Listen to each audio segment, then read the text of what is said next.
পুকুরের জ্যান্ত টাটকা মাছ খেতে কে না ভালোবাসে। এই মাছটা কিন্তু আমার শ্বশুরমশাই ছিপ দিয়ে ধরেছে পুকুর থেকে। এটা একটা শোল মাছ আর বেশ বড়ই ছিল মাছটা।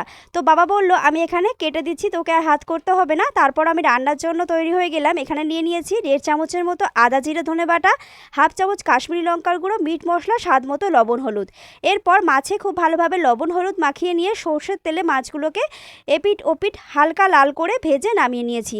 তারপর ওই তেলের মধ্যেই আমি এখানে কয়েক টুকরো আলু, সেটাকেও হালকা করে ভেজে নামিয়ে নিয়েছি।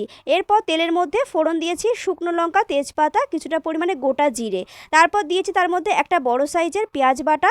পেঁয়াজটাকে খুব ভালোভাবে কষে নিয়ে দিয়েছি টমেটো বাটা।